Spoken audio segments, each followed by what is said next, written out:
Bom, irmãos, nós estamos ainda estudando, conhecendo Jesus, o Filho de Deus, e em breve nós vamos estar mudando o tema, nós vamos avançar para um outro assunto, ainda não está determinado, mas provavelmente, eu ia falar possivelmente, junto com provavelmente, possivelmente nós vamos abordar um pouco sobre a igreja.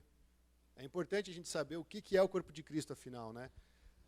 É meio estranho falar isso, porque sobre Jesus e sobre a igreja nós deveríamos ser PhD, nós deveríamos saber todas as informações, nós saberíamos falar a respeito de todos esses assuntos com muita propriedade, né? Mas muitas vezes a gente esquece algumas coisas no meio do caminho, a nossa vida muitas vezes não está sendo coerente com o Evangelho, então a gente precisa ser confrontado com a palavra. Eu gostaria realmente que essa mensagem ela fizesse diferença na nossa vida, irmãos. Nós vamos falar sobre 4 perfis que chutaram o balde, vamos dizer assim.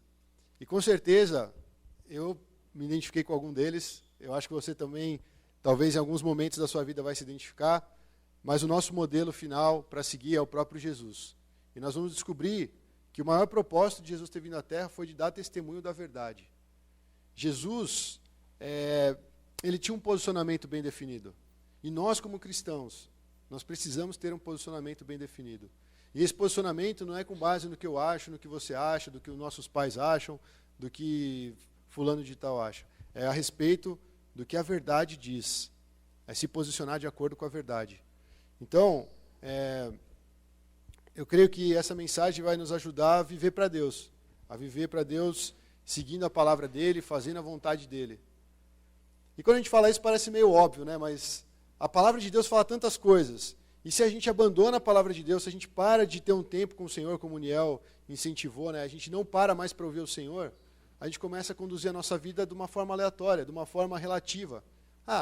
Se me faz bem, tudo bem, vamos lá, vamos fazer, que mal tem, né? O importante é eu ser feliz. E a gente começa a trazer esses valores que não são valores bíblicos para a nossa vida. E isso é um grande problema, irmãos. Porque isso vai trazendo contaminação para o nosso relacionamento com Deus. De novo, nosso objetivo aqui não é que cada um saia daqui voando como se fosse um arcanjo super santo e cheio de unção e bênção. Não. Sermos cristãos verdadeiros, que amam ao Senhor e que obedecem a sua palavra, né? Então, o problema hoje em dia é que existem muitos desafios para a gente enfrentar. Cada um de nós, onde a gente está inserido, seja numa empresa, seja na nossa escola, seja na nossa família, seja no nosso ambiente de trabalho, ou de contato, ou de maior contato, a gente vai ter desafios grandes. E vai ser exigido de cada um de nós que nós tomamos uma posição. Essa mensagem talvez lance esse desafio de nós sabermos nos posicionar corretamente. A fé é uma questão de posição. Nós estamos há um tempo acompanhando um irmão.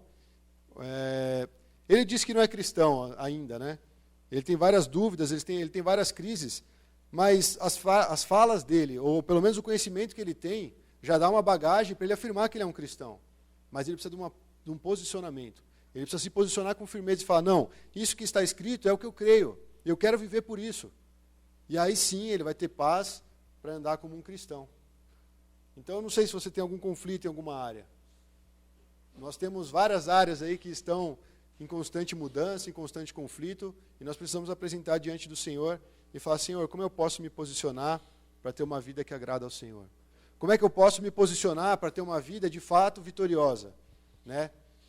E essa vida vitoriosa, eu vou falar já desde o começo, é uma vida que vai agradar ao Senhor, não uma vida que vai conseguir conquistar tudo o que nós temos como sonho para essa vida.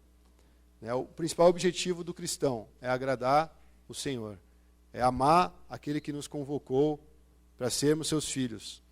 Então é uma grande possibilidade que nós temos diante de nós, mas é necessário um posicionamento. Nós vamos falar no primeiro ponto sobre algumas pessoas que se posicionaram de forma incorreta. E nós vamos usar o capítulo de João, capítulo 18, e esse primeiro trecho nós vamos ler só alguns versículos, do versículo 3 ao 9, para ver a história de Judas. Vamos ler primeiramente o texto e depois a gente começa a falar sobre Judas. Então Judas foi para o olival, levando consigo um destacamento de soldados e alguns guardas enviados pelo chefe dos sacerdotes e fariseus, levando tochas, lanternas e armas. Jesus, sabendo tudo o que lhe ia acontecer, saiu e lhes perguntou: a quem vocês estão procurando? A Jesus de Nazaré, responderam eles. Sou eu, disse Jesus. E Judas, o traidor, estava com eles. Quando Jesus disse, sou eu, eles recuaram e caíram por terra. E novamente lhes perguntou: a quem procuram? E eles disseram: a Jesus de Nazaré. E respondeu Jesus: já lhes disse que sou eu. Se vocês estão me procurando, deixem ir embora estes homens. Isso aconteceu para que se cumprissem as palavras que ele dissera: não perdi nenhum dos que me deste. Glória a Deus. Primeiro, Judas, vocês conhecem bem esse nome, né? Tem até a célula do Eliseu, costuma chamar os caras de Judas, né? Quando tem uma traição, né? Ou falhou com algum compromisso, fala, você é um Judas. E é exatamente isso que o Judas é. Ele representa alguém que tem falhado, alguém que abandonou o barco, alguém que deu as costas para um grande amigo. E Judas, ele tinha um perfil muito estranho. Ele era um cara que andou com Jesus igual Pedro, igual João, igual Tiago, igual qualquer um deles. Mas no coração dele, ele tinha uma ganância. Ele tinha uma sede de cumprir as coisas, tomar o poder à força. Eu te pergunto, o que ele foi fazer num lugar que era íntimo do Senhor? Jesus, ele se retirou para aquele local com seus discípulos e eles iam ter um tempo deles. E fala que Judas foi até lá, ou seja, ele conhecia aquele lugar. É mais ou menos assim, você tem o seu clubinho secreto, não sei se os meninos já tiveram isso, eu tive quando era moleque, eu era um cara muito criativo. Desde pequeno, liderando, né, a galera. Os meus primos que eram mais novos, né, que é mais fácil você mandar neles. E a gente tinha o nosso clubinho. E nós tínhamos o nosso canto onde a gente guardava os doces, as balas, tal, que era a maneira de você participar do meu clubinho, tinha que me dar doce. E era assim que acontecia. E aí, só sabia aonde estava escondido esse tesouro, aqueles que participavam desse clube. Então eu fico pensando em Jesus chamando seus discípulos e levando para um lugar de intimidade. E daqui a pouco chega o Judas com um destacamento, com um exército, para chamar Jesus. Alguns evangelhos mostram aquela cena em que ele dá um beijo, o beijo da traição, no rosto de Jesus, e entrega Jesus para ser crucificado. Cara, Judas é um traidor. Judas é um cara sem caráter. Ele foi atrás de Jesus com guardas. Existem aqueles que dizem que Judas foi um discípulo frustrado porque ele esperava que Jesus fosse tomar o reino à força. Vocês já ouviram falar a palavra zelote? Os zelotes, eles andavam com a espada na cintura, esperando que o reino fosse tomado para que eles pudessem aderir à guerra, para que Israel fosse novamente uma nação, para que não estivesse mais debaixo do poder do Império Romano. E Judas tinha essa expectativa. De repente ele vê Jesus confrontando os religiosos, ele fala, agora Jesus vai mandar vir fogo do céu, vai mandar queimar esses caras, nós vamos tomar o lugar deles e nós vamos ter o poder. Judas só pensava nisso. E quando ele via que Jesus ia lá e perdoava uma pecadora, quando Jesus ia lá e curava um aleijado, curava um cego, Judas falava, não é esse cara que eu quero. Eu não quero seguir esse Jesus é muito fraco. Esse Jesus não presta. Esse cara não pode ser o Messias. E ele foi lá e, por causa de algumas moedas de prata, traiu o seu mestre. Interessante que quando eles se aproximam de Jesus, eles perguntam, Jesus toma a frente e pergunta, a quem vocês estão procurando? E eles falam, Jesus de Nazaré. E ele fala, eu sou. Lembra aquela história do eu sou, do Evangelho de João? 7 vezes Jesus falou eu sou, e esse eu sou tem a ver com Deus falando, se revelando como eu sou para o povo judeu. E aqui Jesus, quando fala, sou eu, né, ou eu sou, eles se prostram. Imagina, vem todo um exército atrás de Jesus, Jesus se posiciona, ele toma a frente, e ele fala, a quem vocês estão procurando? Jesus estava protegendo os seus discípulos. Imagina, você é discípulo de Jesus. Aí você está lá com Jesus, tal, comendo uma uvinha, e daqui a pouco você começa a ver um monte de tocha brilhando no caminho, chegando, e quando você vê, tem um monte de homem cheio de espada, de lança, de não sei o quê, perguntando, quem é Jesus? Cadê? Ou melhor, cadê Jesus, né? E eu não sei vocês, eu ia ficar com muito medo, imagina. Você está lá com o Niel e com o Bruno, né, que é palmeirense, você está lá no meio deles, eles com a camiseta do Palmeiras, daqui a pouco chega um monte de corintiano e cerca vocês. Duvido que você não vai ficar com medo. Você vê a história de Jesus, soldado, isso aí não é da nossa realidade, mas traz para essa realidade. Uma vez, cara, eu estava subindo aquela rua do Pacaembu, que cai lá na Dr. Arnaldo, acho. Meu, os caras estavam saindo do jogo que o Corinthians tinha perdido, acho que o Corinthians ia ser rebaixado, para variar, sei lá. E de repente, veio todos aqueles corintianos descendo a Dr. Arnaldo e eu com o meu carrinho lá, 1.0 naquela rampa e os caras descendo, se enfiando no meio dos carros. Eu falei, tô perdido aqui. A embreagem quase queimou lá, ficar segurando a embreagem e tal. Falei, se descer meu carro num corintiano, vai vir 10 mil corintianos bater no meu carro. Foi muito tenso. Então eu penso que os discípulos ali naquele momento, eles estavam muito ansiosos. Porque Jesus já tinha feito a oração dele, já tinha apresentado os discípulos, já tinha lavado os pés dos discípulos, já tinha anunciado que nenhum deles se perderiam, e de repente chega aquele exército para buscar Jesus. Os caras falam, agora a gente rodou. E Jesus se posiciona, ele toma a frente. E ele revela quem ele é para aquelas pessoas. Só que de alguma forma, eles se impressionaram com a manifestação da presença de Jesus. A presença de Jesus faz diferença, irmãos. Por isso que é importante nós nos posicionarmos do lado dele, do lado da verdade. Ele não teve medo, ele não falou assim, não tem nenhum Jesus aqui, volta outro dia, ou vai para tal monte lá, ele vai estar lá. Não, ele falou, sou eu. Tipo assim, estou aqui, e aí? E os caras fritaram de medo lá, foram para trás, recuaram, e Jesus pergunta de novo. E aí eles falam. E aí Jesus toma uma atitude muito interessante, ele fala, deixe todos eles irem. Jesus protege as suas ovelhas.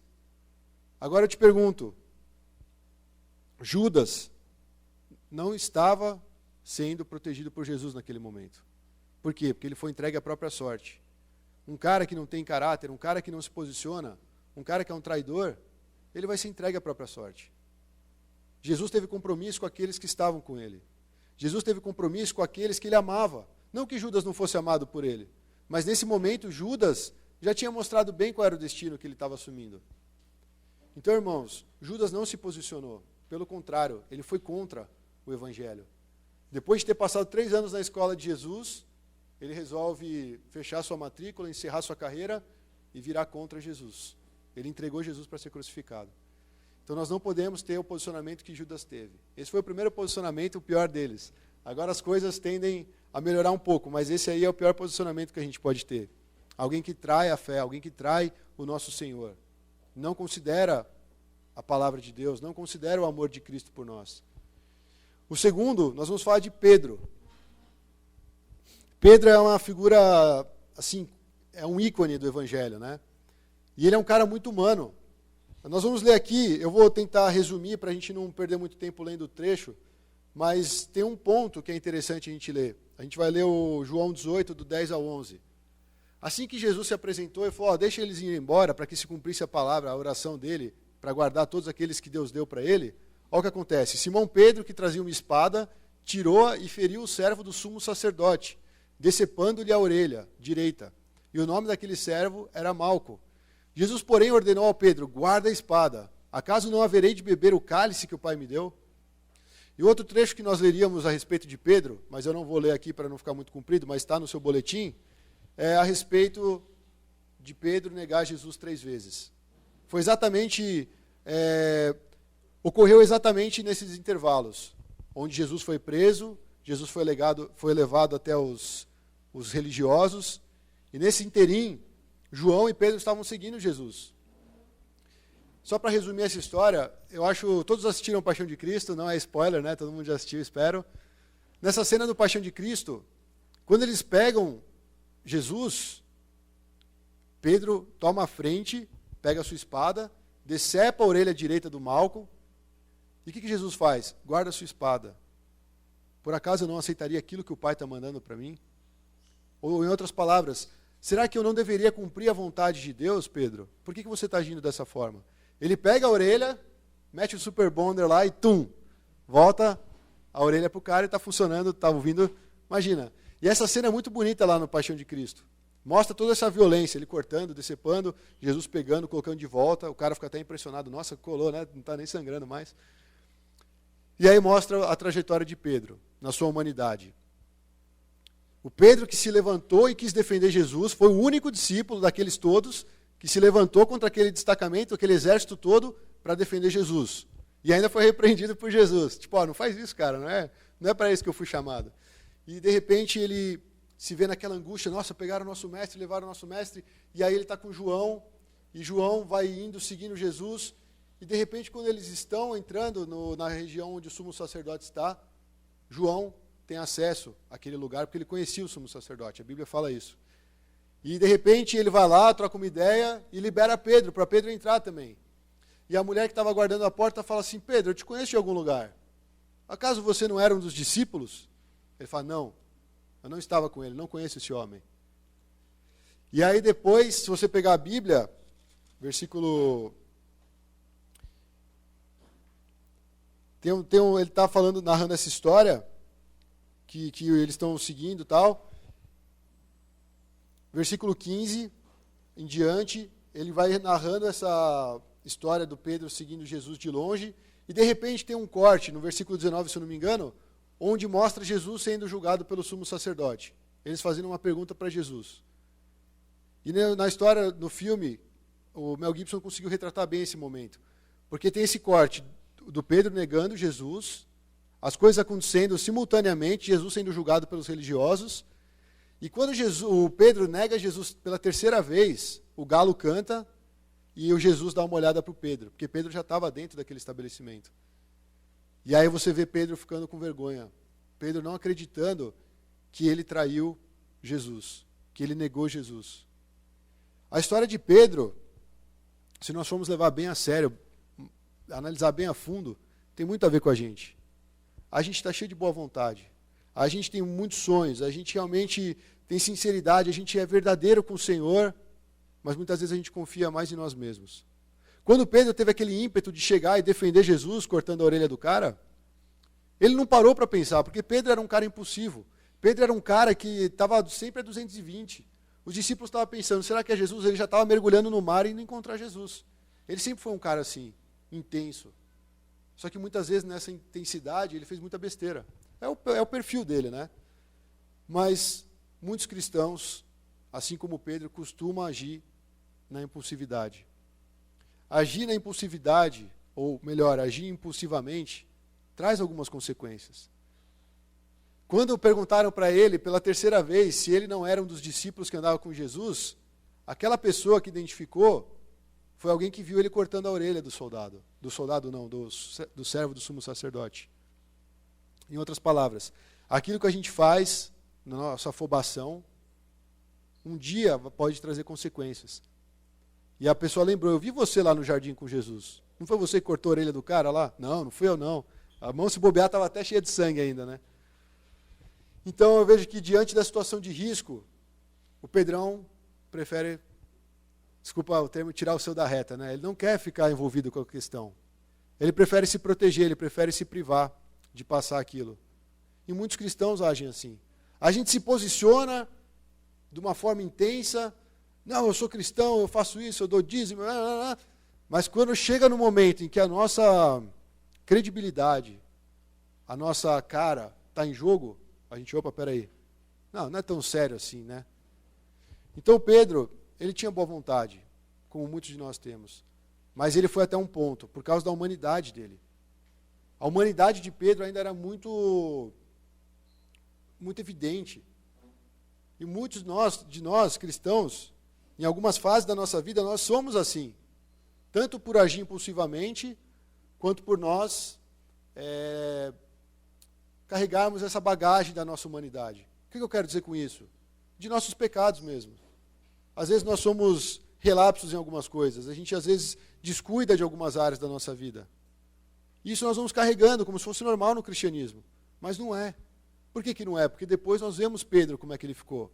Quando ele foi cheio do Espírito Santo, ele se posicionou diante de 3.000 pessoas e pregou o Evangelho, sem medo. Mas aqui, nesse momento, uma mulher que cuidava de um portão perguntou para ele, você não é discípulo de Jesus? Ele falou, não. Por quê? A vida dele era mais preciosa do que a fé que ele estava construindo em Cristo. Mas depois que ele entendeu a ressurreição, depois que ele recebeu o Espírito Santo, ele falou assim, a minha vida não é tão preciosa quanto eu esperava, ou quanto eu achava. O que vale mais é viver para Cristo. E a mesma linha de Paulo, que a gente já conhece. Ele prefere abrir mão dos seus prazeres, abrir mão dos seus direitos, para poder viver o Evangelho. E isso ele teve vida plena. Mas esse Pedro aqui que a gente está vendo, é um Pedro que está decepcionado consigo mesmo. É um Pedro que foi frustrado, porque ele não imaginava que ele chegaria nesse ponto. E eu não sei se você já passou por isso, na vida cristã. Você está lá, mó firme, crendo no Senhor, está lendo a Bíblia, está buscando a Deus, e de repente você mete o pé na jaca, para falar o português claro. Meteu o pé na jaca e você fala, estou frustrado. Eu não sabia que eu ia chegar nesse ponto. Foi exatamente isso que aconteceu com Pedro. O Pedro não contava que ele ia agir dessa forma, porque ele sempre esteve à frente, defendendo Jesus. Ele sempre esteve do lado de Jesus, ele sempre foi aquele que se dispôs a dar a própria vida por Cristo. Né? Ele falava, se for necessário, eu vou lá morrer pelo Senhor. E aí Jesus falou, não, você vai me negar 3 vezes. Na cabeça do Pedro, ele nunca ia fazer isso com o mestre dele. E na nossa cabeça, muitas vezes, não passa pela nossa cabeça que nós podemos falhar por conta da nossa humanidade, por causa da nossa carnalidade, por causa das nossas brechas. Então, Pedro, por melhor que fosse, por melhor boa vontade que ele tinha, ele também não se posicionou corretamente. Nesse ponto ele deslizou. Nesse ponto, numa situação de risco, ele preferiu se garantir. E foi por isso que ele negou Jesus. Por isso que muitos hoje negam Jesus. Não falando assim, eu não creio em Jesus, mas simplesmente tirando o corpo fora. E aí nós vamos para o outro ponto, ponto C. Nós vamos falar um pouquinho sobre os religiosos e a cegueira deles. Teve uma pregação que a gente falou bastante sobre isso. Mas nesse trecho acontece algo bem interessante. Enquanto isso, o sumo sacerdote, assim, Pedro entrou lá, né, negou a primeira vez, e aí, concomitantemente, estava acontecendo isso. O sumo sacerdote interrogou Jesus acerca dos discípulos e dos seus ensinamentos. E respondeu-lhe Jesus, eu falei abertamente ao mundo, e sempre ensinei nas sinagogas e no templo, onde todos os judeus se reúnem. Nada disse em segredo. Por que me interrogas? Pergunta aos que me ouviram, certamente eles sabem o que eu disse. E quando Jesus disse isso, um dos guardas que estava perto bateu-lhe no rosto. E disse assim, isso é jeito de responder ao sumo sacerdote? E respondeu Jesus, se eu disse algo de mal, denuncie o mal. Mas se falei a verdade, por que me bateu? Então Anás enviou Jesus, de mãos amarradas, a Caifás, o sumo sacerdote. Eu acho que tem mais um trecho que continua adiante, o versículo 28. Em seguida de Caifás, os judeus levaram Jesus para o pretório. Já estava amanhecendo, e para evitar contaminação cerimonial, os judeus não entraram no pretório, pois queriam participar da Páscoa. Primeiro, os religiosos não conseguiam argumentar contra a verdade. Assim que Jesus tomou um tabefe na cara, ele falou a seguinte frase, se eu disse algo de mal, denuncie o mal, mas se eu falei a verdade, por que me bateu? Jesus sempre falando a verdade. Jesus sempre se posicionando de acordo com a verdade. E contra a verdade, irmãos, não existe um argumento que quebre essa verdade. Não existe um argumento que vai derrubar a verdade.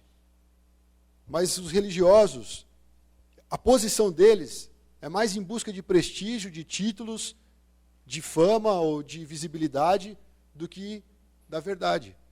Por isso que nós estamos batendo de frente com a questão da religiosidade.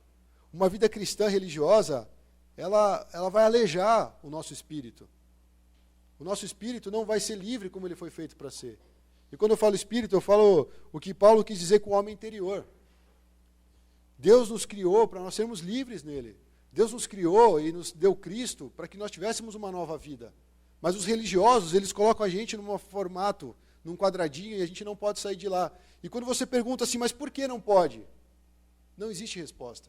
Você pode tomar um tabefe, mesmo falando a verdade. Você pode ser ignorado, e você pode ser até colocado como um blasfemo, como um pecador, herege e tal.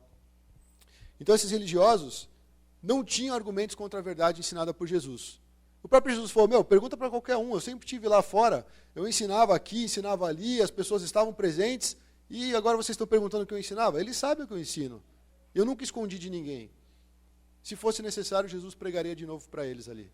Mas eles estavam tão cegos e surdos que eles não queriam ouvir. Eles tinham inveja, eles tinham raiva, eles tinham medo. Por quê? Perder posição. Eles achavam que a lei ou a religião garantiam para eles um status que eles gostavam de ter. E talvez na nossa vida cristã a gente não queira, eu quero ter um status assim. Mas talvez a religião seja um escudo para a gente. seja um motivo da gente falar, se garantir em algumas áreas. Mas a religião não garante nada, irmãos. A vida religiosa, ela realmente engessa aquilo que foi feito para ser livre. E aí eles, argumentando que eles estavam defendendo a lei, defendendo a palavra de Deus, defendendo a verdade, eles estavam condenando a própria verdade, que é Cristo. Eles bateram no Senhor Jesus. E outra coisa, parece bem sutil, mas falou que foi entregue para o pretório, ou seja, para o lugar onde ele seria julgado por Pilatos, de mãos amarradas. Em nenhum momento Jesus revidou. Em nenhum momento Jesus quis usar força bruta. Mas ainda assim, eles estavam amarrando a verdade, estavam amarrando a Cristo. A religião faz isso. Isso é terrível, irmãos. Outro ponto sobre isso é que eles gostam de construir uma regra sem vida. A religião, ela tem regras que não servem contra os impulsos da carne, que não servem para aqueles que foram libertos por Cristo. Se você for ler Colossenses, Paulo fala sobre isso. Ele fala assim, por que a gente fica se submetendo a um jugo que diz não toque, não prove, não faça? Ele fala, aparentemente essas coisas são boas, né? Tem até uma carinha de religiosidade, de piedade, mas não tem poder para refrear os desejos da carne. O que ele está falando? Não basta regras. Não basta dizer não pode isso, não pode aquilo. E nós somos ensinados desde pequeno assim. Nós crescemos achando que o cristianismo é um monte de regra que você não pode fazer. E a gente se coloca nessa caixa, vive uma vida medíocre e fala, isso é o cristianismo. E no fim, quando a gente vai ver, a gente não está vivendo a verdade. Os religiosos estavam assim, por isso que eu coloquei, os religiosos cegos. Eles não enxergavam a condição da vida deles. E eu faço uma pergunta, nós enxergamos a nossa condição hoje? Mesmo que a gente seja bem intencionado, mesmo que a gente seja um bom samaritano, vamos dizer assim, será que a nossa vida não está sendo muito religiosa? Ou melhor, não está sendo levada com muita religiosidade?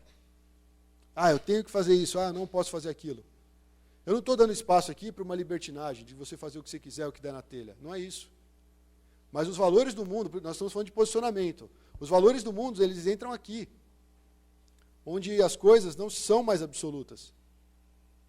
E os religiosos, eles estavam lutando contra a verdade, condenando a verdade, porque eles entendiam errado o que era a verdade. Então, eles estavam cegos. Na verdade, para ilustrar melhor ainda, as cruzadas foram assim. Nós vamos lutar em nome de Deus. Em nome de Deus, o caramba. Os caras queriam ganhar terra, queriam ganhar mais dinheiro, queriam ter poder. Não era nada em nome de Deus. Eles usaram o nome de Deus para cumprir um objetivo pessoal. Porque eles queriam poder, eles queriam fama. Uma coisa que eu vejo aqui também, eles estão fazendo um julgamento para Jesus. Quando alguém que tem uma religiosidade muito exagerada no coração faz um julgamento, ele não julga de acordo com a verdade. E isso é ruim, porque ele traz uma condenação. Levaram Jesus para o pretório significa o seguinte, aqui você não foi aprovado, agora você vai para lá. Essa instância aí, se você for tido como culpado, você vai morrer. Porque a nossa declaração já foi dada. Nós já julgamos o seu caso e você não tem chance. A religiosidade faz isso, ela condena. E o julgamento, no fim, se mostra injusto, porque Jesus não merecia ter sofrido isso. Então, religiosidade, quando julga de uma forma injusta. E o último versículo é o mais absurdo, para a gente terminar essa parte. Fala que quando eles entregaram Jesus, eles não quiseram entrar, porque eles queriam participar da Páscoa. Eles queriam se manter puros. Olha que ridículo. O cara peca pra caramba, aí no dia de domingo vem na boa. Não, eu quero prestar culto a Deus. Mas o dia a dia é o culto a Deus. Cada momento da nossa vida é um culto ao Senhor. E a religiosidade nos dá esse conforto. Não, só domingo, tá beleza. Naquele dia eu descarrego minha consciência, eu peço perdão dos meus pecados, eu me aproximo dos irmãos, me aproximo de Deus. Mas durante a semana, aí não tem nada a ver com a religiosidade. Não tem nada a ver com religião, é minha vida. Os religiosos fizeram isso, irmãos. Eu só gostaria de lembrar que a Páscoa simbolizava a morte do Cordeiro. E eles mesmos estavam entregando o Cordeiro. E falando, não, nós vamos ficar puros porque nós queremos participar da Páscoa. A gente não vai entrar aí, porque esse lugar é impuro. Eles estavam condenando o autor da vida. Olha que louco a cabeça de um cara religioso. Ele não enxerga nada disso. Ele acha, estou fazendo certo, estou cumprindo a lei, estou fazendo o meu dever e eu tenho a verdade do meu lado. Condenando a própria verdade. talvez pior que Judas, foram esses caras, os religiosos. Pedrão foi a humanidade dele, né? Escorregou na casca de banana, ficou meio assim, fraquejou ali, pisou na bola e ficou com aquilo na cabeça. Os religiosos não estão nem aí, eles vão pecando, fazendo o que dá e acham que estão na presença de Deus. Acham que estão tranquilos. Então esse também não é uma forma de nós nos posicionarmos no reino, irmãos. E por último, nesse ponto 1, nós vamos falar um pouquinho do Pilatos. Tem um diálogo um pouquinho longo com Jesus, mas vale a pena dar uma lida. Pilatos então voltou para o pretório, chamou Jesus e lhe perguntou: você é rei dos judeus? E perguntou-lhe Jesus: essa pergunta é sua ou outros te falaram a meu respeito? Aí respondeu Pilatos: acaso eu sou judeu? Foram o seu povo e os chefes dos sacerdotes que entregaram você a mim. O que é que você fez? E disse Jesus: o meu reino não é deste mundo. Se fosse, os meus servos lutariam para impedir que os judeus me prendessem. Mas agora o meu reino não é daqui. Então você é rei, disse Pilatos. E Jesus respondeu: tu dizes que sou rei. De fato, por essa razão nasci e para isso vim ao mundo, para testemunhar da verdade. Todos os que são da verdade me ouvem. E que é a verdade? Respondeu Pilatos. Ele disse isso e saiu novamente para onde estavam os judeus e disse: não acho nele motivo algum de acusação. Contudo, segundo o costume de vocês, devo libertar um prisioneiro por ocasião da Páscoa. Querem que eu solte o rei dos judeus? E em resposta eles gritaram: não, ele não, queremos Barrabás. Ora, Barrabás era um bandido. Essa aqui é outra cena bem interessante. Pilatos, ele era um cara político. Ele era um cara que gostava dessa posição que nós conhecemos bem no Brasil, né? Político, na época da eleição, vai na igreja lotada, dá o dízimo, ajoelha, se converte, aí consegue os votos dos caras, se mandou do evangelho, não quer mais saber do evangelho. Não sei se vocês sabem, na época do Kassab ele foi na comunhão plena, as caras profetizaram na vida dele, ele ficou ajoelhado lá. Eu acho isso aí uma palhaçada, porque o cara não dá valor para o evangelho. Mas enfim, Pilatos era aquele cara bem político, é tipo o Maluf assim da época. E a preocupação dele não era assim, se estava tendo briga entre Jesus e os judeus, ele não estava nem aí. Qual que foi a preocupação de Pilatos? Ele perguntou assim: por acaso você é rei? Qual que era a preocupação de Pilatos? Porque se Jesus fosse rei, provavelmente ele era uma ameaça para o Império Romano. E Pilatos, por ser do Império Romano, ele teria que defender o Império, senão ele ia perder a cabeça dele, ia perder o cargo dele. E aí depois que Jesus falou: não, eu não sou desse mundo, tal, se eu tivesse um reino, os caras viriam me defender. Aí ele ficou relaxado, falou: bom, esse cara aí não tem problema, não vai ser não oferece grande desafio. Mas aí ele faz uma coisa interessante. Quando ele está conversando com Jesus, e Jesus dá o depoimento dele, ele pergunta assim: o que é a verdade? Só que ele não parou para ficar e ouvir. Ele virou as costas, saiu e conversou com o povo. Se Pilatos tivesse ficado mais alguns minutos na presença de Jesus e falasse: o que é a verdade? Olhasse nos olhos de Jesus, provavelmente Jesus ia falar assim: eu sou a verdade, eu sou o caminho, eu sou a vida. Aí ele ia se ligar: opa, ele ia se converter, cara. Mas ele falou: Jesus, o que é a verdade? Ele virou as costas: ô povão, e aí? O que vocês querem que eu faça? Político, quer agradar a massa, quer agradar a maioria. Ele teve a chance de liberar Jesus. Ele teve a chance de não condenar o Senhor. Mas por causa de interesses, ele quis agradar a massa. Imagina você na posição de Pilatos. Tá aquela multidão e tem um cara todo ensanguentado que acabou de apanhar, foi cuspido, foi humilhado na tua frente. Na verdade, isso foi depois. Mas está lá o cara que foi esbofeteado pelos líderes religiosos, foi afastado do seu grupo, dos seus seguidores, está ele lá sozinho. Quem que você vai defender? Posicionamento, irmãos. Pilatos olhou aquele homem, aquele pobre homem, um carpinteiro, um Zé Ninguém, e olhou a multidão, e no coração dele: opa, eu preciso de apoio popular. Eu quero continuar aqui na minha posição. Eu quero continuar tendo prestígio. Eu quero continuar que os homens olhem e falem: meu, esse cara aí é um cara que sabe tomar decisões certas. Não, esse cara trabalha bem, esse cara aí vai ser promovido um dia, esse cara um dia vai ser imperador de Roma. Cara, o político só quer isso. A gente conhece bem os políticos. É só papo. Lógico, deve ter gente séria, né? Não vamos generalizar, mas está difícil de encontrar. Se você encontrar um, me fala, passa o número dele, na próxima eleição eu voto. E aí ele olha para o povão e agrada o povo. E o absurdo é que ele sabia que ele poderia liberar alguém. E ele dá a opção para o povão escolher. Já ouviu aquela história? A voz do povo é a voz de Deus? Isso é a maior mentira que existe. O povo não sabe nada do que Deus está pensando. A não ser que seja um povo que seja posicionado com a verdade. Que queira fazer a vontade de Deus. Mas o povão não fala nada que tenha a ver com Deus. Então a voz do povo não é a voz de Deus. Esse é como é que fala? Um ditado popular, né, que tem. Então ele foi lá e quis ser o salvador da pátria. E, a galera quer que solte Barrabás? Beleza, vamos soltar Barrabás. Barrabás era um cara que tinha sido condenado. Era um cara que estava preso porque foi afirmado, foi julgado, foi sentenciado. Ele realmente tinha que cumprir pena pelos erros dele. E ele olha um cara que ele falou para o povo, olha, eu não encontro nada para acusar esse homem. E ele vai lá e condena Jesus. Cara, Pilatos não é bonzinho, ele não é gente boa. Ele não é um cara que só ficou em cima do muro. Ele comprometeu muita coisa ali, porque ele se posicionou para agradar as pessoas. Isso é muito sério, irmãos. Ele se posicionou para agradar a maioria. Provavelmente se ele tivesse falado assim, olha, eu não encontro nada de errado neste homem, ele não é culpado, e eu estou absolvendo ele, aqueles líderes religiosos iam começar a tacar pedra nele, ia começar a estragar a imagem dele. Ele não seria reeleito na próxima vez. Então é muito sério, irmãos. O posicionamento, ele precisa ser firme, e precisa ser de acordo com a verdade. E aí nós vamos para o ponto 2, já caminhando aí para o próximo ponto, lógico, da mensagem, e daqui a pouco eu devo acabar.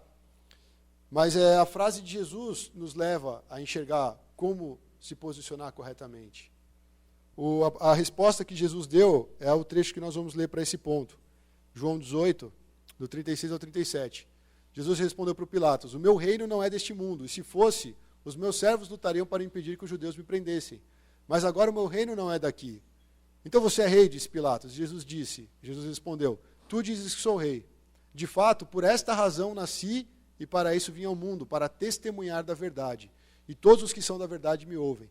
Em outras palavras, eu não sei se Pilatos entendeu, mas ele falou, eu sou rei, mas eu não sou rei deste mundo. E foi para isso que eu vim para cá, para testemunhar dessa verdade, que eu reino, eu governo, todos se submetem a mim. Mas eu estou aqui porque a sua autoridade foi dada pelo meu Pai. Eu estou aqui para fazer a vontade do Pai. Eu não estou aqui para te agradar, não estou aqui para agradar os líderes religiosos, eu não estou aqui nem mesmo para passar a mão nos meus discípulos que erraram comigo. Eu estou aqui para testemunhar da verdade. Cara, a pior coisa que tem, irmãos, hoje o nosso mundo é muito guiado pelo que a gente ganha, pelo que a gente constrói, e é muito ruim quando você tem um negócio, você tem algo que você busca ser bem sucedido, você investe seu tempo, você investe seu recurso, você investe tudo que você tem, e alguém te engana, alguém te passa para trás. Seu investimento vai por água abaixo. Por quê? Porque você se sente traído. E hoje o mundo é assim, o mundo não quer falar a verdade. O mundo, ele não se posiciona. Ou melhor, para ele tudo é relativo. Não existe o absoluto. Eles pegam a palavra de Deus, cara, existem cristãos, e nesse ponto é triste, porque nas áreas que seriam mais necessários ter cristãos firmados na verdade, é onde tem os caras mais chulé. No seminário você encontra os caras que não abraçam a verdade. Eles inventam tantas teorias a respeito da Bíblia, tantas teorias a respeito do ensino bíblico, que está deturpando a fé de muita gente. Na área da saúde você encontra pessoas que deveriam ser capacitadas para ajudar quem tem alguma doença mental, para quem tem alguma dificuldade psicológica, e o cara pega todo aquele contexto e distorce. O mundo é assim, o mundo não quer saber da verdade, o mundo não quer saber de Jesus. Ele sempre vai indicar um caminho torto, ele sempre vai indicar um atalho. A verdade, às vezes, dói. A verdade, às vezes, é algo que você vai custar algo para a gente. Por isso que Pedrão saiu fora. Por isso que Judas estava tão inquieto e foi lá e traiu Jesus. Por isso que os religiosos queriam ficar naquela posição. É por isso que Pilatos quis agradar a massa. Porque eles não queriam saber da verdade. Quando chegou a hora de defender a verdade, opa, não é comigo. Mas Jesus, ele se posicionou dessa forma. Na verdade, ele é a própria verdade. Não é isso que ele fala, eu sou o caminho, a verdade e a vida, ninguém vai ao Pai a não ser por mim. Ninguém vem ao Pai a não ser por mim. E uma outra coisa, na Bíblia, se você for ler em vários trechos, inclusive no livro de Apocalipse, aparece muitas vezes, você vai encontrar a frase, aquele que tem ouvidos, ouça o que o Espírito diz às igrejas. Várias vezes a profecia foi dada para o povo, mas o povo se fez surdo. Várias vezes Deus está tentando se comunicar com o seu povo, e o seu povo se mostra obstinado, rebelde. E a sensação é, cadê Deus? Por que Deus me abandonou? Por que Deus não está falando comigo? Às vezes eu passo por isso muitas vezes. Eu falo, Deus, eu não estou te ouvindo, está estranho esse negócio. Como é que eu vou ministrar domingão lá se eu não estou te ouvindo? Será que eu tenho que ficar folhando a Bíblia aqui, achando alguns trechos? Não, é vida. É saber a verdade, é se alimentar da verdade. E naturalmente o Espírito Santo vai ministrando na sua vida o que é correto, o que é bom. Não só você fazer um apanhado de versículos e falar, pronto, agora eu sei a verdade. Não. A verdade é um posicionamento, a verdade é a própria vida. Jesus se colocou dessa forma. Então, o nosso evangelho, o nosso cristianismo, para ser real, ele tem que ser com base nessa verdade. E nós precisamos, sim, nos posicionar corretamente, como Jesus fez. Sem medo da multidão, sem medo da religiosidade, sem medo dos políticos, sem medo até mesmo daqueles que nos trairiam. E quando a Bíblia fala, aqueles que têm ouvidos ouçam o que o Espírito diz às igrejas, eu acho que é a maior evidência de que Deus quer falar com o povo. Eu vou compartilhar com vocês rapidinho, antes de eu falar um pouquinho sobre a mentira que tem no mundo. Eu estava lendo o trecho de Apocalipse, e tem uma igreja que recebe uma palavra bem pesada, eu até coloquei no meu Facebook. Eu só vou falar para vocês a frase que a Bíblia escreveu. Falou, vocês têm fama que vocês estão vivos, mas vocês estão mortos. Cara, Jesus pegou, olhou para aquela igreja, falou assim, ó, todo mundo olha e consegue ver um movimento aqui, mas no fundo não tem vida. Vocês estão andando como mortos, os mortos-vivos, né? E aí eu falei, Deus, como é que está a minha fé? Será que eu estou lá aparentando que eu sou um cara forte, aparentando que eu sou um cara espiritual, aparentando que está tudo bem na minha vida, mas eu sei o meu coração, eu sei quais são as áreas que eu não tenho me posicionado corretamente. E eu não quero que o Senhor me olhe para mim e fale, ó, você tem fama que está vivo, mas você está morto. Cara, é muito sério essa advertência. Então a Bíblia ela fala muito com a gente, irmãos. E aí você quer se posicionar de acordo com a verdade, quer se posicionar como Cristo, nós precisamos ir e saber o que Deus está falando com a gente na palavra. Talvez essa nova geração não sabe o que é Bíblia. Tem no aplicativo, tem em vários lugares, mas não tem mais tempo com a palavra. Não tem um tempo que separe, igual o Daniel fez. Meu, fica quieto, cara, ouve Deus. Silencia o que está na tua alma, silencia esse turbilhão de coisas que você tem para fazer. Meu, a vida, ela exige muito da gente, cara. É difícil, mas Deus é bom e Deus quer falar conosco. E é essa voz que vai nos dar força. É essa voz que vai permitir a gente se posicionar corretamente. Mas se a gente não consegue parar, se a gente não busca, é muito difícil. Muito difícil você tomar uma posição correta, porque isso vai custar alguma coisa para você muitas vezes. Então, eu vou falar um pouquinho do mundo. O mundo, por que ele gosta de mentir? Porque ele acha que quando ele faz uma mentira, quando ele solta uma mentira, ele está se livrando. O mundo ele sempre está do lado da mentira, porque não há um compromisso igual há com a verdade. Se você chega assim, a Laura uma vez foi mal numa prova de física. A pior matéria que ela tinha era física, como se fosse só ela, né? Acho que muitos aqui. Meu, era muito difícil a prova, ela foi lá e fez, ela precisava, sei lá, passar na média. E ela fez as contas, ela tirou a nota da média, ia passar de ano, estava mó feliz. Não sei porquê, lógico, talvez Deus direcionando ela. Começou a fazer a conta dos exercícios. E viu que o professor deu um ponto a mais. Eu te pergunto, como é que você faria? Você ia lá para o bar comemorar, né? Nossa, glória a Deus, passei da física, vamos comer um pão na chapa aí, um pingado e tal. Cara, ela foi lá para o professor e falou, ó, você me deu um ponto a mais. Você está louca, Laura? Não, pode ver, conferiu. Você vai pegar a recuperação. Cara, esse professor fez isso 2 vezes com ela. Eu não sei se é pior o professor fazer isso 2 vezes ou ela corrigir a prova 2 vezes, né? Mas, enfim, é uma situação besta, mas é cotidiana. Talvez o cara lá, tipo, te parou, você estava indo para a praia, a luz desligada, né? O cara, vou ter que te multar, né? Mas você pode molhar 50, aí fica tudo certo. Aí você vai para a praia, eu fico aqui, eu não encho o seu saco, você não enche o meu. Aí tem gente que fala, beleza, 50, eu vou embora. É um posicionamento. Então, quando eu falo se posicionar com a verdade, tem a ver com o nosso dia a dia, tem a ver com situações tão pequenas que muitas vezes a gente ignora. Isso mostra o caráter, isso mostra a fé, isso mostra o compromisso. Agora o mundo, ele não quer saber, por isso que ele faz a mentirinha. Nossa, eu lembro que eu ficava revoltado. Eu estava trabalhando na agência, aí o meu sócio lá ligava um cara, fala que eu não estou. Eu falei, mano, eu não vou falar que você não está, velho. Eu vou falar para ele ligar mais tarde. Você que vai falar que você não quer falar com ele. Aí eu ligava, ó, o cara não pode atender agora, liga daqui a pouco. Eu não ia mentir pro cara.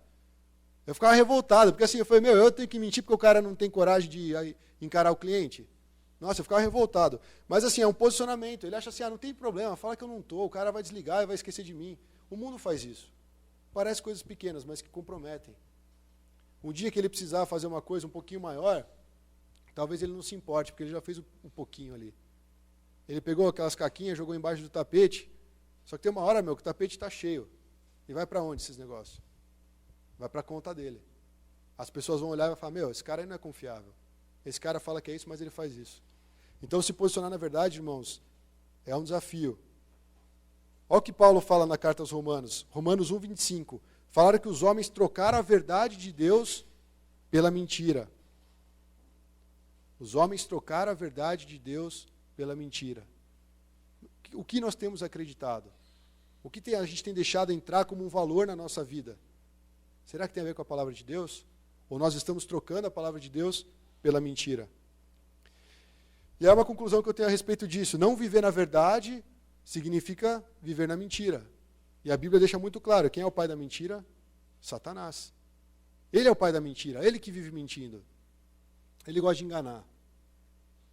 Então, quem não se posiciona na verdade, tem que tomar muito cuidado, porque está inclinado a andar junto com Satanás. Junto com aquele que não tem a ver com Deus, que não tem parte com Deus.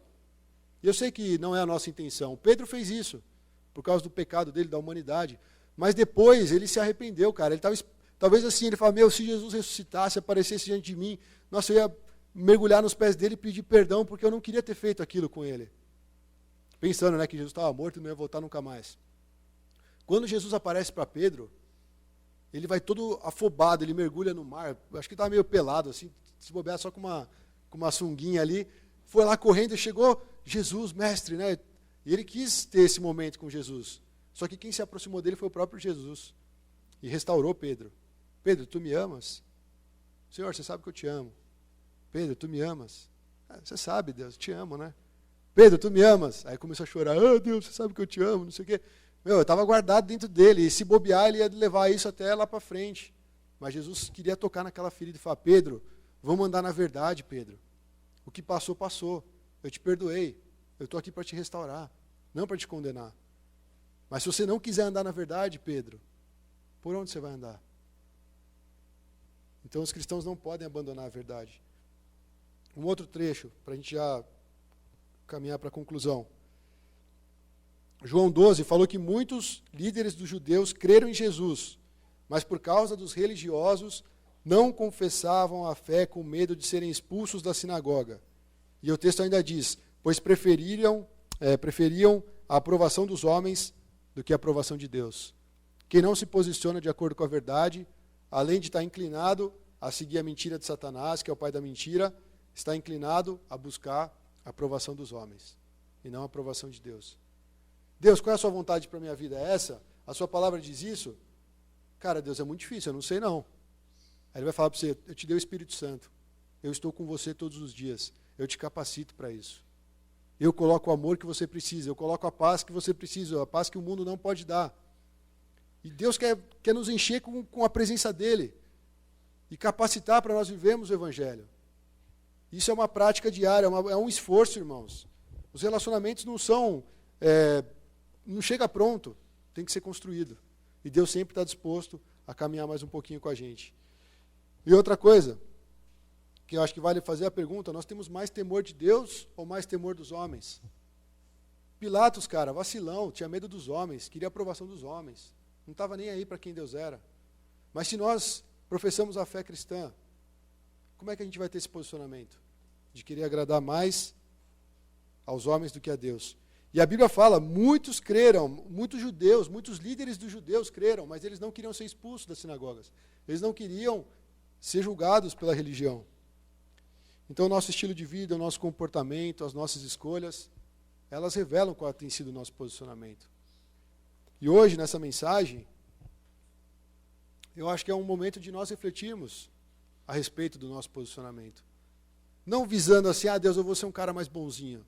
Deus sabe o que a gente é feito. Ele olhou para Pedro, eu já sei que você vai me negar, eu já te avisei antes. Mas Ele quer saber até onde Ele vai com a gente, até onde Ele pode contar com a gente, até que ponto nós queremos andar nessa verdade. E muitos homens de Deus deram sua própria vida por causa do Evangelho, porque eles sabiam, essa é a verdade, e eu dou a minha vida pela verdade. Por essa verdade vale a pena viver, vale a pena morrer.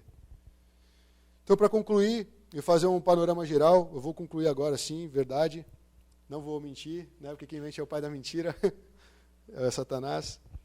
Judas, ele não suportava viver de acordo com a verdade, ele se mostrou falso e mentiroso. Não podemos nos posicionar como Judas. Pedro, ele revelou ser muito limitado por confiar mais na sua maneira de agir do que na maneira de Deus. Ele achou que nunca iria chegar ao ponto que chegou. Os religiosos eram orgulhosos e mesmo estando sempre diante da palavra de Deus, nunca levaram a sério e acabaram condenando o próprio Deus que deu para eles a própria lei. Pilatos representa a figura política, fica em cima do muro e diante de uma decisão prefere agradar a multidão e não se compromete com a verdade. Jesus, ele testemunha da verdade. Ele se agrada em fazer a vontade do Pai, ainda que sofra as consequências. E a pergunta final é, em qual desses perfis você se encaixa hoje? Qual desses perfis tem mais a ver com a sua condição atual? O que você precisa mudar, irmão? Que área você realmente precisa entregar na mão do Senhor e se posicionar de acordo com a verdade? Isso vai afetar toda a sua vida. Isso vai afetar as decisões. Isso vai afetar os seus relacionamentos. Isso vai afetar o seu futuro. E, principalmente, a vida eterna que o Senhor tem para nós. Amém? Vamos orar?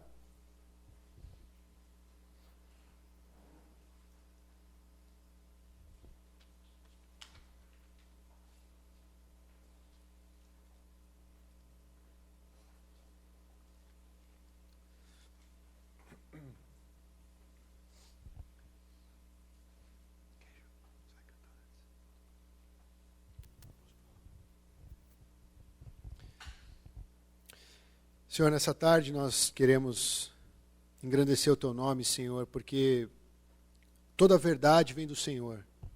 Tudo aquilo que nós precisamos está aqui, Senhor, nessa palavra. E eu sei, Deus, que nós temos momentos em que a gente fraqueja na fé, momentos em que surgem dúvidas, momentos em que surgem tensões, momentos onde a nossa humanidade ela se revela como sendo mais forte, Deus. Mas ainda assim a sua palavra continua sendo verdadeira, Deus. A sua palavra fala para nós renovarmos, Senhor, o nosso entendimento, renovar a maneira de pensarmos, para podermos comprovar qual que é a boa, perfeita e agradável vontade do Senhor. Eu quero orar, Senhor, nessa tarde, para que essa vontade seja cumprida na vida de cada um de nós. Eu quero orar, Senhor, para que o Senhor nos fortaleça no íntimo do nosso ser, para nós tomarmos um compromisso com a verdade, para nós nos posicionarmos, Senhor, de acordo com o Evangelho. Talvez aqui no mundo, talvez o nosso status, talvez o que as pessoas pensem de nós pode mudar um pouco, Senhor, quando nós nos posicionarmos. Mas a minha oração é para que cada um de nós, cada um que está aqui, Senhor, se preocupe mais com o que o Senhor pensa, do que o que as pessoas pensam, do que o que a religião fala a respeito de nós. Deus, firma em nós, Deus, esse caráter de ser comprometido com a Tua palavra. Firma em nós, Senhor, firma o nosso coração na Tua palavra, que é a rocha, Senhor. Nós não queremos edificar a nossa casa sobre a areia, Senhor. Quando vierem os ventos, quando vierem as tempestades, essa casa não consegue ficar firme, Senhor. Então nos ajuda, Senhor, a receber essa mensagem, rever nosso posicionamento aqui na terra, Senhor. Porque o que está proposto para cada um de nós é uma vida de eternidade, é uma vida cheia de glória, é uma vida cheia de bênção, é uma vida na sua presença, Senhor. E ela já pode começar a ser desfrutada hoje. Nós já podemos, Senhor, nos derramar na Tua presença, Deus, e ser restaurado de coisas que nós fizemos, que não Te agradou. Nós podemos chegar diante do Senhor e pedir perdão por atos que nós tivemos, que não tem a ver com a Tua verdade, Senhor. E o Senhor está sempre de braços abertos para nos receber, para nos restaurar, para nos curar, para mudar, Deus, a forma como nós temos agido, Senhor. Então eu oro, Senhor, que o Senhor venha abençoar cada irmão que está aqui e revelar, Senhor, essa verdade para cada um de nós. É por ela que vale a pena viver, é por ela que vale a pena morrer, Senhor. Porque a verdade é o próprio Cristo, é o próprio Jesus. O Verbo se fez carne e habitou entre nós. E nós queremos receber do Verbo vivo que é Cristo. Toda a honra e toda a glória seja dada a Ti, Jesus. Nós nos consagramos a Ti. Move em nós, Senhor, move em nós, muda o nosso caráter, Senhor, muda os nossos pensamentos, muda os nossos valores, Senhor, se eles não estiverem alinhados com os Teus. Nós somos Teus filhos, Senhor. Nos corrige se necessário, Deus. Mas nos leva para mais perto de Ti, Senhor. Um lugar de segurança, um lugar de alegria, um lugar de transbordar, Senhor, de tantas bênçãos. Como igreja nós queremos viver isso, Senhor. Entregamos a Ti tudo que nós temos, tudo que nós somos. Em nome de Jesus.